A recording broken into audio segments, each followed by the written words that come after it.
Olson delivered an inaugural address to raise the alarm with lawmakers and the people of this great state.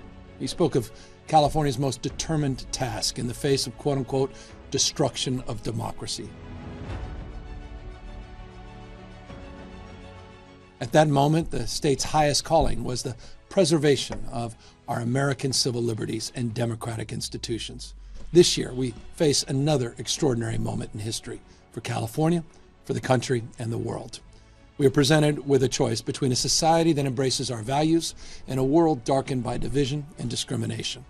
The economic prosperity, health, safety, and freedom that we enjoy are under assault. Forces are threatening the very foundation of California's success, our pluralism, our innovative spirit, and our diversity. There's only one state in America with a dream, the California dream.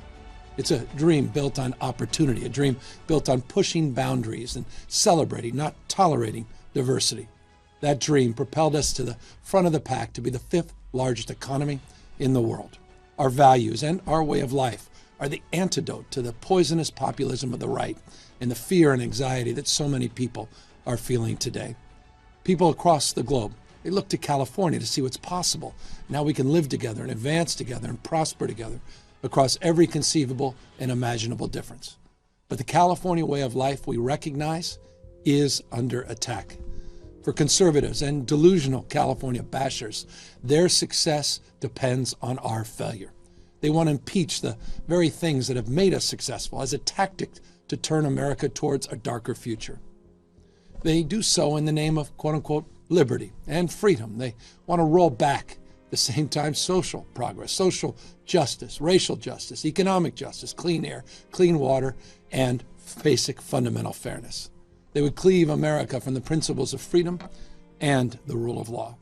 And in the process, through our economy and in many respects, society as we know it, into chaos. But California, we won't bend.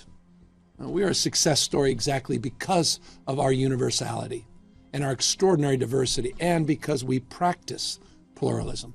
For generations, we've stood for progress, championing women's rights and LGBTQ rights, protecting the environment and expanding civil rights. We see this hard-earned progress not as something apart from liberty and freedom, but as their fulfillment. Sadly, there is another way to see the world. Those bent on putting America on a darker course choose chaos over stability at every turn. For our detractors, the distorted prism of political pandering means cutting healthcare benefits and telling a woman she's not in charge of her own body. When it comes to reproductive rights, their lies are designed to control. Their draconian policies are driving women to flee across state lines as fugitives from laws written by men more than 100 years ago. Some even go so far as to force victims of assault to give birth to their rapist babies. As extreme politicians in other states take away women's rights, California stands as a beacon of self-determination. Together with this legislature, we have passed some of the strongest laws in the nation protecting women's health. Thanks to Senator Nancy Skinner and Tony Atkins and Lieutenant Governor Eleni Kounalakis, we've stood firm against radical lawmakers who would criminalize women in other states. And with your help, we are protecting women, Medi-Cal providers, doctors, health care facilities from the forces of darkness in this country. We will never turn our backs on women or threaten their freedom to travel. When it comes to the southern border with Mexico, California has proven time and time again that it's willing to tackle the hardest problems. But Republicans in Congress choose cynicism and the dangerous path of chaos instead of doing their job to help us secure the border. Think of this. For all their talk of securing the border, they rejected over and over and over again the opportunity to add thousands of new border agents and new immigration judges, as well as personnel, and hundreds of millions of dollars to support local communities near the border. And for what? Pure, unadulterated partisan politics. When they speak about immigrants poisoning American blood and mass deportations and detention camps, this is the language of destruction of 1939, when Governor Olson issued his warning. California is home to the busiest land port in the Western Hemisphere, and we've addressed the problems at the border with resolve. We also addressed it with resources, not plain politics. Give you an example. The vast majority of fentanyl seized at the border, we know, comes through ports of entry. And that's exactly why we've deployed the National Guard to stop the flow of this deadly drug into our state and the impact it has across the United States, allowing Border Patrol agents to do their job.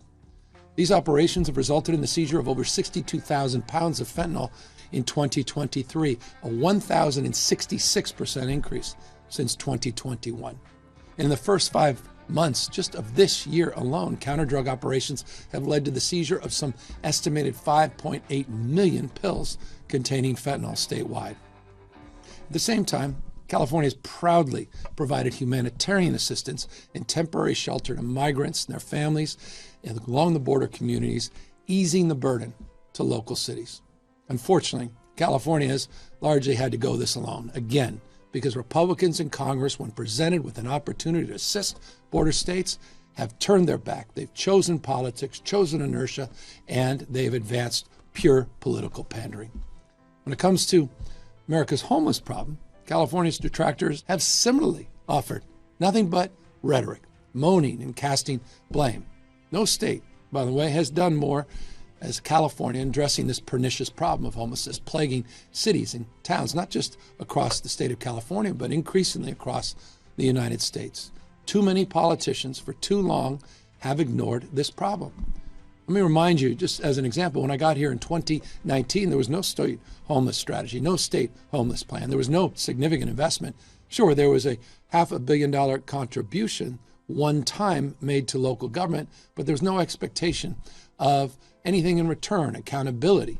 There was no demonstrable results expected. When I came into office, we wanted to change that paradigm. That's why I presented a State of the State exclusively on the issue of homelessness and mental health. This was my commitment to California. We would no longer ignore this most pressing and distressing problem. Since then, by the way, we've cleared now over 9,300 dangerous encampments, and we're helping tens of thousands of people move from tents and freeway underpasses to shelter or housing. Our innovative Home Key program has revitalized former motels, hotels, and apartments and provided more than 15,300 units of housing. Combined with Project Room Key, California has now provided shelter for more than 71,000 people. While the causes of homelessness are indeed complex, the solution is rather simple: housing and supportive services. Housing and supportive services. That's why we've focused our reforms specifically to address the housing needs as it relates to reforming CEQA. I've signed now 32 CEQA reforms to build more housing faster, at the same time creating more accountability by establishing a housing accountability unit to hold cities and counties accountable to following the law. Here are the results. Just in the last year or two, we've seen some 442 actions against local government, including lawsuits to compel them to follow the law. The success of accountability in the housing space is why we're adding similar accountability and oversight for homelessness. We're requiring cities now and counties to account for how they spend taxpayer dollars to get people off the streets and sidewalks, out of tents, and into housing. Look, it's so long as there are people living outdoors, so long as people are suffering from bipolar disorder, schizophrenia, paranoia, self-medicating with drug or alcohol addictions, our work clearly is not done. Most importantly, though, we have created a mosaic of extraordinarily transformative and impactful mental health reforms. It started with a new paradigm of thinking, Care Court, a nation-leading effort that provides treatment and housing for people with the most serious, untreated mental health challenges. This is critical to help exhausted and financially stressed families that have been trying to help relatives, loved ones stuck in the dark in unimaginable pain, suffering so often alone. Thanks to Susan Eggman, Tom Umberg, this program is moving out of the pilot phase. It'll be up and running in every county in the state of California by the end of this year. We also took on the difficult and politically fraught task of conservatorship reform. How many decades have we been discussing the issue of conservatorship reform, saying it was necessary but increasingly impossible to achieve? Well, we achieved it. Now, for the first time, we're helping to find meaningful solutions for families with relatives suffering from acute mental health and substance abuse disorders. Perhaps the steepest hill to climb was tackling the changes that were necessary as well, the Mental Health Services Act. This year, we made a dramatic shift to focus the law on those struggling the most, to shift resources to housing and supportive services. This is the biggest effort in our lifetime to combat substance abuse and mental health as well. And this is a future that was advanced because of all of you. Proposition 1. It's the future that you provided us. With the support of the California voters, we were able now to build over 11,000 new beds and housing units for those with the most challenging mental illness. And we're requiring counties and cities in the state to focus existing money on housing and treatment for the toughest cases. And critically, we're guaranteeing a portion of those homes will go to veterans living on the streets, many of them suffering from PTSD. All of this while never compromising on our nation-leading efforts to improve youth mental health with more school-based health professionals, new mobile apps, and platforms like Saluna to engage more kids earlier in prevention and screening. Think about a world in which we did nothing about this crisis, when we fell prey to the cynicism, negativity, and the rhetoric, and just rolled over and said it was simply unfixable. The same, by the way, is true of the red state approach to crime. They couldn't be more divorced from reality. Their entire crime agenda narrative is about diversion and distraction.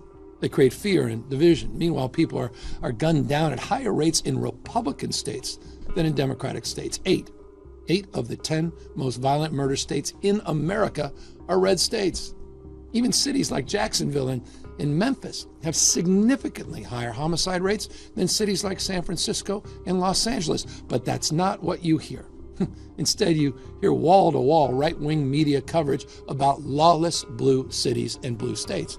In fact, California's violent crime rate is about half of what it was in the 1990s, 1992, a lower homicide rate now than 29 other states, including Florida and Texas.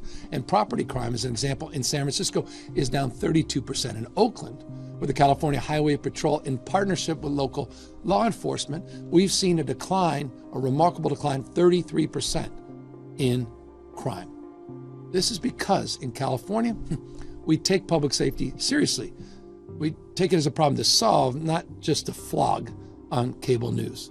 We didn't wake up to this yesterday. Beginning in 2019, we funded local police and prosecutors specifically to go after retail theft, not by defunding the police, but by recruiting, among other things, 1,000 CHP officers. But we're not satisfied until we get the job done. And to do that, I recognize we need to do more to clarify existing laws. And while it's true that California has some of the toughest felony theft thresholds in the nation, we need to do more to go after professional theft rings more forcefully. We look forward to advancing this package of reforms this year. Our work on public safety also means we protected victims of domestic violence with expanded restraining orders. We've cracked down on ghost guns. We've gone toe-to-toe with the gun lobby and ideological judges who advance their agenda. And we won't stop fighting because protecting Californians is our most important job. 30 years ago, California's gun homicide rate was 50% above the national average. Now, today, it's 33% below the national average. That's because of our gun safety laws. And red states' refusal to follow California's lead has led to catastrophic impacts. Let's put it this way. If every state in America had California's gun death rate over the past decade, 140,000 Americans would be alive today. That's the cost of fealty to the ideological agenda by the National Rifle Association. 140,000 brothers and sisters and sons and daughters, mothers and fathers would be alive today.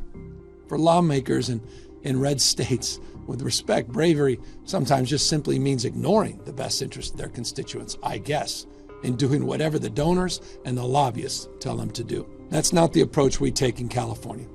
But we're facing unprecedented challenges. Not a word, not a single word from them about the Supreme Court's perversion of the Second Amendment that allows, for example, machine guns and weapons of war to proliferate on the streets of America. It's a sickness.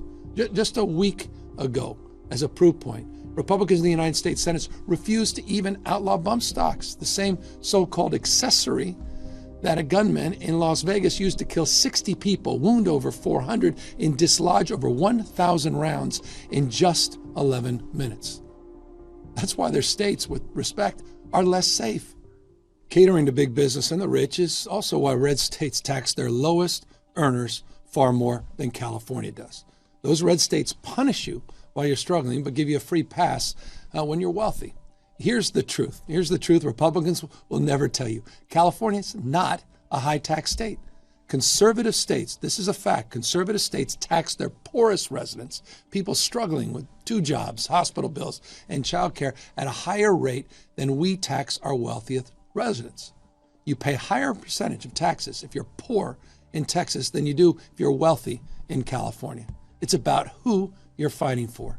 In California, you don't have to be profligate to be progressive. We understand how to balance budgets while protecting working families, children, and the most vulnerable in our state.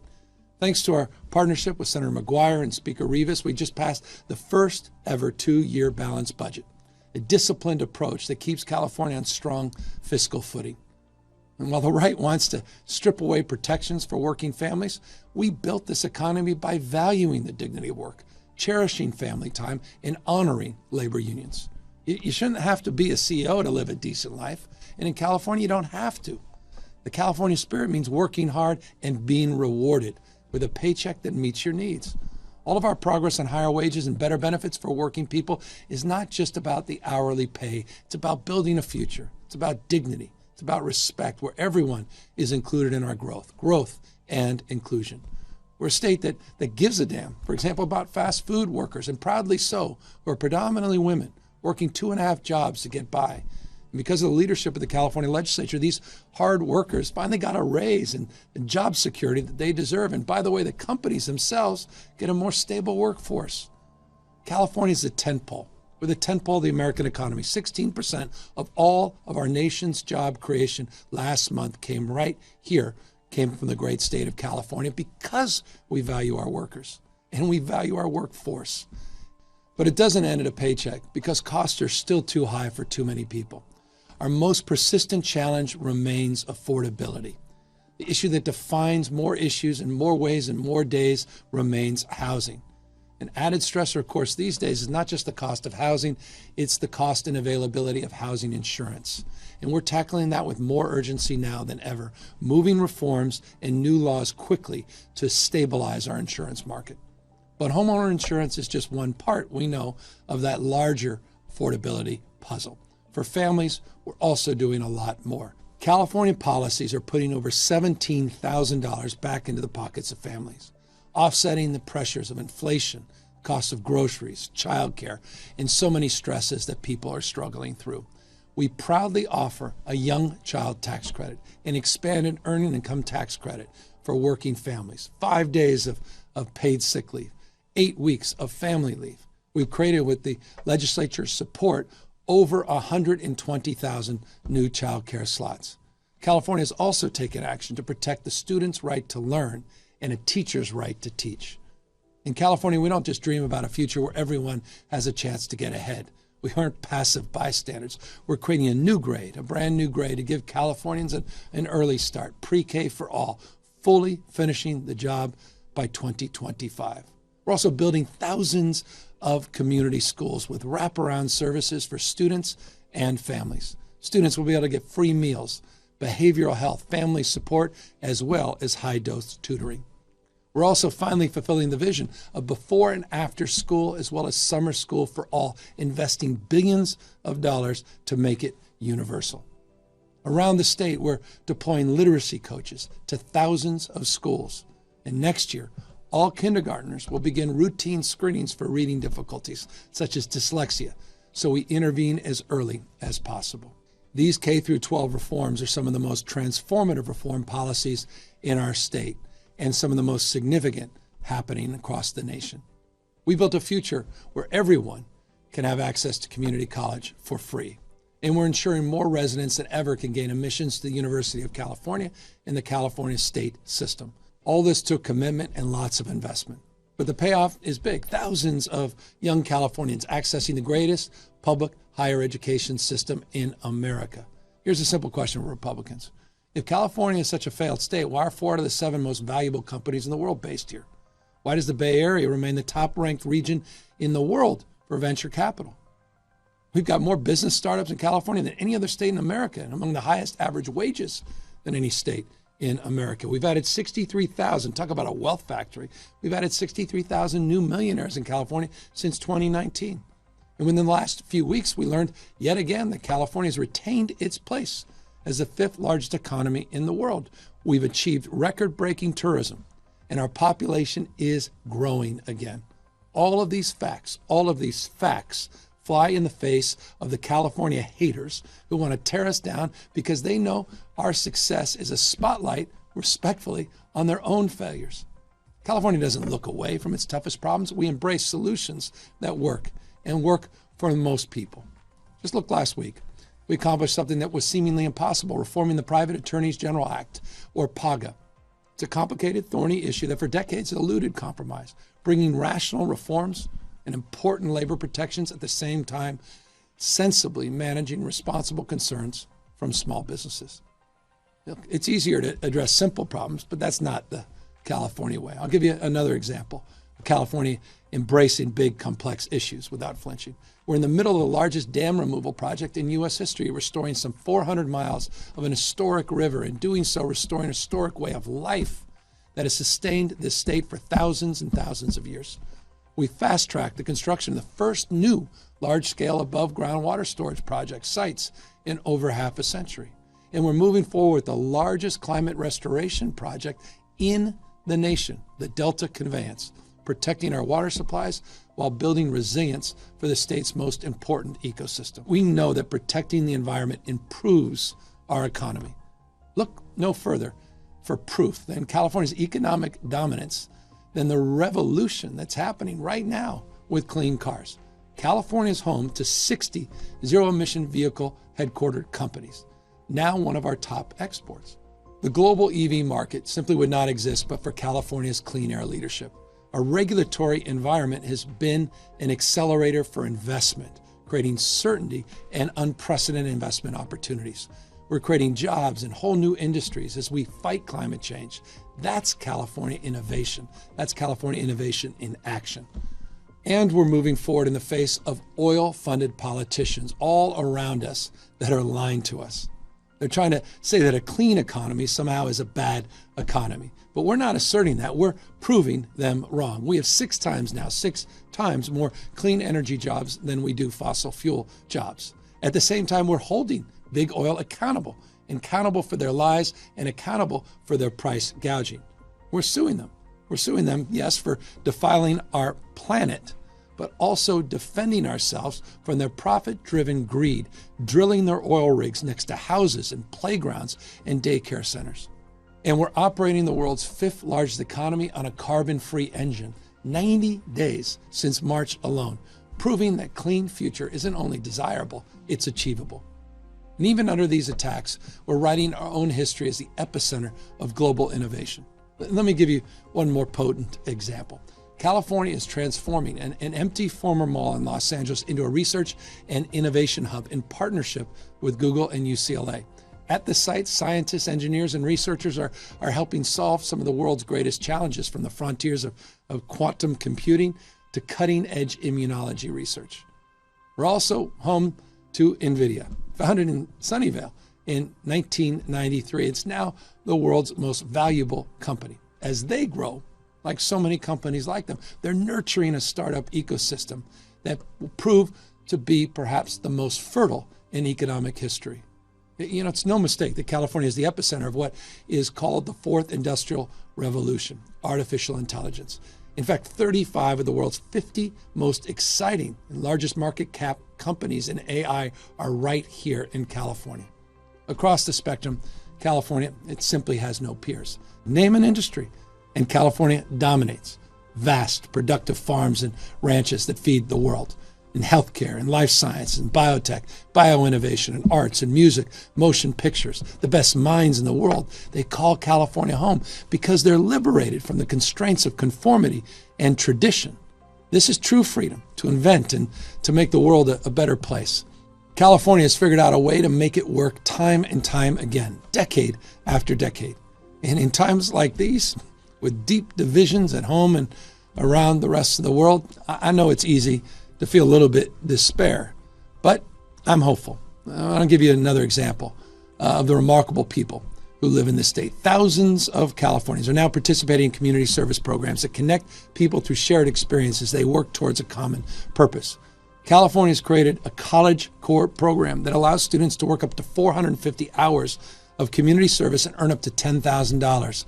At the same time, they're gaining valuable job experience. They also are gaining college credit, and perhaps most importantly, a sense of pride and purpose and meaning. And just over the last 5 years, we've also built more broadly our Service Corps into the largest volunteer organization in the country, larger now than the U.S. Peace Corps. 10,000 members strong with nearly 5 million hours of service. Every year, the people of California, well, they stun the world with something new that our detractors, they could never have dreamt of.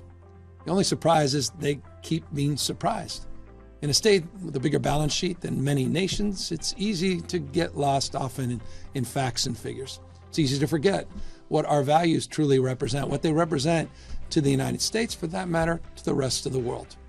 We're building a future where everyone feels protected, everyone feels connected and respected. We're building a state that transforms the world over and over and over again. We're a state that launched a farm worker revolution, a free speech revolution, a love revolution, a computing revolution, a biotech revolution, a climate revolution, and a quantum revolution. That's us. Weird, wild, free-spirited California. A place that can elect Ronald Reagan and Jerry Brown back to back. A place for Ayn Rand and Jane Fonda, for Metallica and Kendrick Lamar. A place that can invent the internet and the popsicle, blue jeans and Barbie. California is where the most creative people in the world want to be, whether they're born in Salinas, Tuscaloosa, or Bangalore. A place where a world-class education leads to a world-class job, where that world-class job leads to a brighter future, where standing out makes you outstanding. This is the future California is creating now. We're solving our most pressing problems with enthusiasm, resolve, and a California spirit that allows us to accomplish anything. Anyone who really knows California knows that the state of our state is strong and resilient, a beacon to the world. Thank you, California.